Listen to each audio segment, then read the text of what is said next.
नमस्कार दोस्तों, हमारी आज की कहानी का नाम है उतरन। ये लो भाभी, देखो कितनी सुंदर साड़ियाँ हैं, सब आपके लिए। दीपा ने साड़ियाँ अपनी भाभी गरिमा की ओर बढ़ाते हुए कहा तो गरिमा बोली, नहीं दीदी, रहने दीजिए। अभी कुछ समय पहले ही तो आपने अपने सूट और साड़ियाँ मुझे दिए थे, अब फिर से? नहीं दीदी, इन्हें आप ही रखिए। अरे बहू, जब तेरी ननद इतने प्यार से दे रही है तो रख लेना।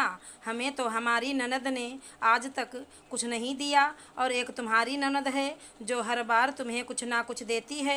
मानना पड़ेगा, खुशनसीब हो तुम। इतना बोलने के बाद आशा जी ने सारी साड़ियाँ उठाकर गरिमा की गोद में रख दी और गरिमा उन्हें अलमारी में रखने चल दी। कमरे में आकर गरिमा सोचने लगी, कुछ तो करना पड़ेगा, वरना दीदी हर बार अपने पुराने सूट और साड़ियाँ ऐसे ही मुझे देती रहेंगी। दीदी खुद तो हर महीने शॉपिंग करती हैं और एक कपड़ा कुछ महीनों से ज़्यादा नहीं पहनती, और मुझसे उम्मीद करती हैं कि मैं हमेशा उनकी उतरन ही पहनती रहूं। और ये सासू माँ मुझे नए कपड़े भी नहीं खरीदने देती। जब भी शॉपिंग जाने का प्लान बनता है तो कह देती हैं, जब दीपा ने इतने कपड़े दिए हैं तो नए कपड़े लेने की क्या ज़रूरत आन पड़ी। जब भी किसी फंक्शन में दीपा दीदी की साड़ी पहन कर जाती हूँ तो सासू माँ सभी को ये बताना नहीं भूलती थी कि ये साड़ी तो उनकी बेटी की है। फिर मेरे लिए लोगों की सवालों भरी निगाहें झेलना मुश्किल हो जाता है। ऐसा कब तक चलेगा?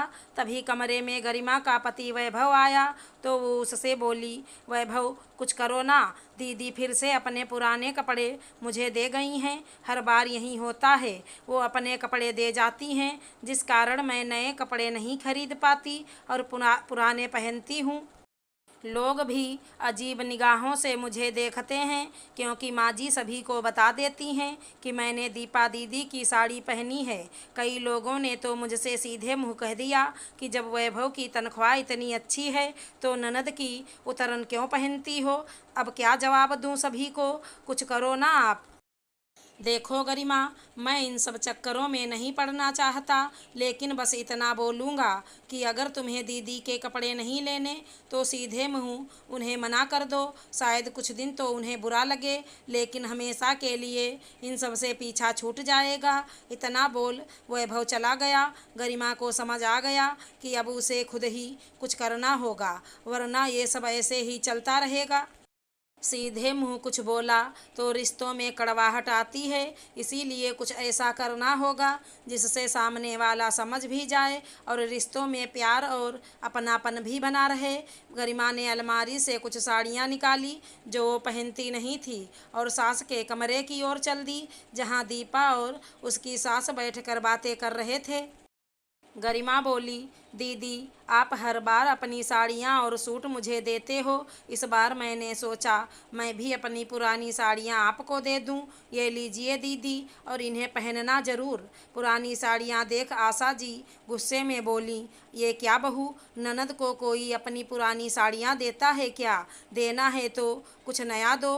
लेकिन मम्मी जी, मैं ये साड़ियाँ पहनती नहीं हूँ, इसीलिए सोचा बेकार पड़ी हैं तो दीदी को दे दूं। गरिमा मुस्कुराते हुए बोली, क्या तुम अपनी बेकार चीज़ें मेरी बेटी को देना चाहती हो? उसकी शादी अच्छे घर में हुई है, वो तुम्हारी उतरन क्यों पहनेगी? और अगर तुम ये साड़ियाँ नहीं पहनना चाहती तो काम वाली को दे दो। किसी को अपना उतरा हुआ कपड़ा देने से अच्छा है कुछ दिया ही ना जाए, या फिर अपनी उतरन किसी ज़रूरतमंद को दे दी जाए। लेकिन माँ जी, दीदी भी तो अपनी पुरानी चीज़ें मुझे दे देती हैं, अपने सूट साड़ियाँ और यहाँ तक कि सैंडल भी। और फिर कहीं जाना होता है तो आप मुझे मजबूर करती हैं कि मैं वही कपड़े और सैंडल पहन कर जाऊँ जो दीदी मुझे देती हैं। मेरी शादी भी तो अच्छे घर में हुई है, मेरा भी मन करता है नए कपड़े लेने का, लेकिन मैं तो हमेशा से दीदी के कपड़े पहनती आई हूँ। अगर मायके से कुछ नए कपड़े मिलते हैं तो भी आप दीदी को दे देती हैं। पहले दीदी पहनती हैं, फिर वो मेरे हिस्से आते हैं। मेरे भी तो अपने कुछ चाव हैं। मैं आपकी और दीदी की बहुत इज्जत करती हूँ।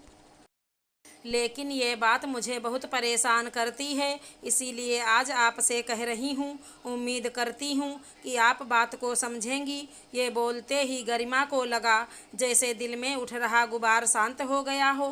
काफ़ी समय से गरिमा ये बातें कहना चाहती थी, लेकिन चुप रही। आज उसे लग रहा था कि काश ये बातें उसी दिन कह दी होती, जब पहली बार उसकी ननद ने उसे पुराने कपड़े दिए थे। दीपा और आशा जी को भी लगा कि जो बातें गरिमा कह रही है वो एकदम सही हैं, और वो दोनों भी रिश्तों में कड़वाहट नहीं चाहती थी। दीपा बोली, अच्छा हुआ भाभी जो आपने अपने दिल की बात साफ शब्दों में कह दी, वरना ये बातें दिल में रहती हैं तो रिश्तों में कड़वाहट पैदा होती है। मैं आपकी भावनाओं की कद्र करती हूँ, आगे से ऐसा नहीं होगा। आशा जी भी बोली, सही कह रही है दीपा, दिल की बात खुलकर बोल देनी चाहिए। आज गरिमा ने सारी बात खुलकर बोली है तो हमें भी अपनी गलती समझ आई है। पहले चुपचाप सामान ले लेती थी तो हमें लगता था कि गरिमा को कोई आपत्ति नहीं है। चलो अच्छा है, रिश्तों में गांठ पड़ने से पहले ही उन्हें सुलझा लिया गया, वरना एक बार रिश्ते खराब होते हैं तो उनमें पहले जैसा अपनापन नहीं रहता। सास और ननद की बात सुनकर गरिमा के दिल को तसल्ली हुई। उसे इस बात की खुशी थी कि दोनों ने उसकी भावनाओं को समझा और उसकी बात का गलत मतलब नहीं निकाला।